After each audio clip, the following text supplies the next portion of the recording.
Topping our news this morning, as victims continue coming forward in a serial stalking case, we are learning more about the first suspect arrested by the Chatham County Sheriff's Office in connection to the investigation. WSAV has obtained this new video from back in January.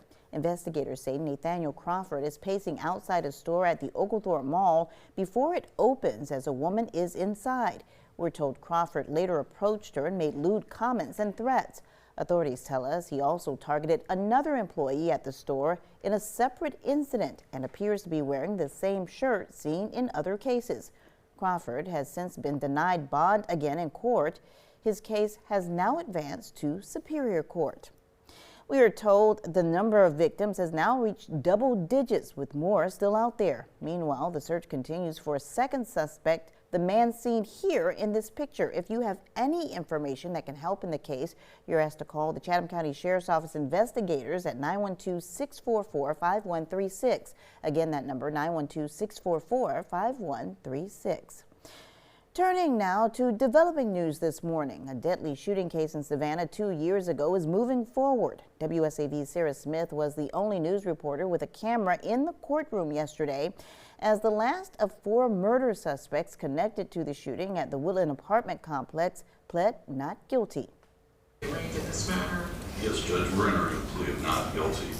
In a Savannah courtroom, 19-year-old Zaire Garner signed his plea of not guilty for charges related to the February 13, 2024 shooting that injured Montiera Warren and killed 20-year-old Anthony McBride in Savannah. Garner joins his co-defendants in pleading not guilty. 20-year-old Rashad Hamilton, 23-year-old Jalea Bryant, and 25-year-old Demetrius Lawton were not in court Wednesday. They all face felony murder, criminal attempt to commit a felony, and other charges. Bryant was also charged with tampering with evidence, while the other 3 were also charged with possession of a firearm during the commission of a felony and aggravated assault. According to court documents, the suspects arranged a meeting with McBride at the Woodlands apartment complex on West Montgomery Crossroads on February 13th to buy marijuana. But things took a turn and shots were fired after the suspects attempted an armed robbery. That was WSAV's Sarah Smith reporting. All 4 suspects are scheduled back in court in April and will be tried together. Of course, we'll continue following this case for you and provide any updates as we get them, both on air and online. Taking a closer look this morning, residents had the chance to see what plans may be in store for the future of the Civic Center. Developers and city leaders held an open house unveiling a proposal that would upgrade the Johnny Mercer Theater, renovate the ballroom, and add new multi-purpose spaces like rehearsal rooms, meeting rooms, and a black box theater. The plan also calls for a new entrance on Perry Street and improvements to acoustics, all aimed at boosting both usage and revenue. Officials say the renovations could bring in more than $3 million a year and attract more visitors downtown. Talked to a bunch of people in the community. We fielded a survey. We did a bunch of market research. And the answer is that, yeah, there's plenty of possibility if we renovate the building, if we renovate the Johnny Mercer Theater. We can nearly double the amount of activity that's coming through there. City leaders and residents say the plan focuses on the community, not just tourism. Feedback from meetings like this will help shape the final design before it moves to an architectural team.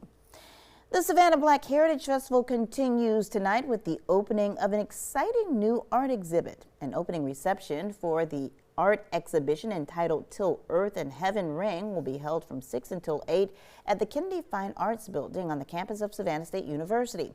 The event is free and open to the public. Now, if you can't make it out tonight, the exhibit will be open through March 31st. WSAV is a proud media sponsor of the Savannah Black Heritage Festival. Coming up this morning on News 3 Today at 11, Storm Team 3 meteorologist Alyssa Carsley will be back with a look at our full forecast. But first, new education bills moving through the Georgia legislature could soon change how classrooms operate. A breakdown of what's being proposed coming up. Stay with us.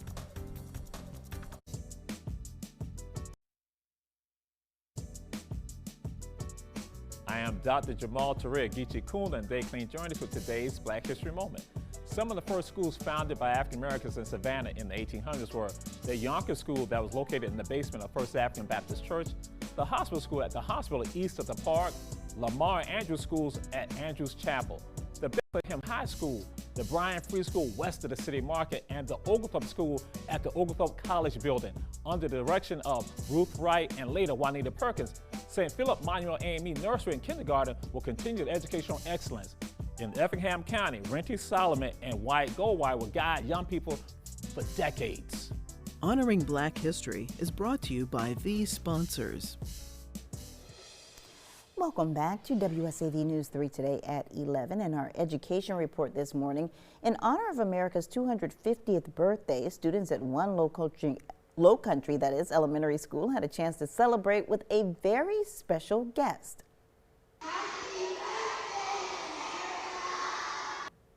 South Carolina Superintendent of Education Ellen Weaver made a trip to Coosa Elementary, a school with one of the highest numbers of military families in the state. The children learned about the honor of serving our country as well as the importance of its history.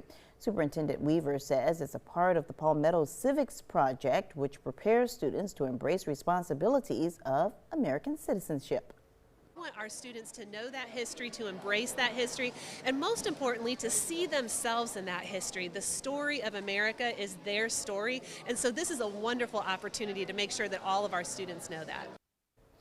Beaufort County School Superintendent Dr. Frank Rodriguez says that they are a military Purple Star district, so it's important that military families are welcomed in and that their service is recognized. Meanwhile, a bill meant to improve literacy across Georgia could soon be helping students right here in Chatham County. The Georgia Early Literacy Act of 2026 would strengthen reading programs and expand support for students with dyslexia. Savannah Chatham County Public School leaders say literacy is already a top priority, with millions invested in teacher training and academic coaching. Those efforts are also helping put the district ahead of what the bill would require if it becomes law. Also have academic coaches that work with our K through 5 population. The pending legislation would look at adding coaches in K through 3. We're currently working K through 5. So we definitely understand the importance of literacy in the district. We certainly support any additional assistance and funding that the state would provide through literacy coaches. The bill must still pass the Georgia State Senate before heading to Governor Kemp's desk for final approval.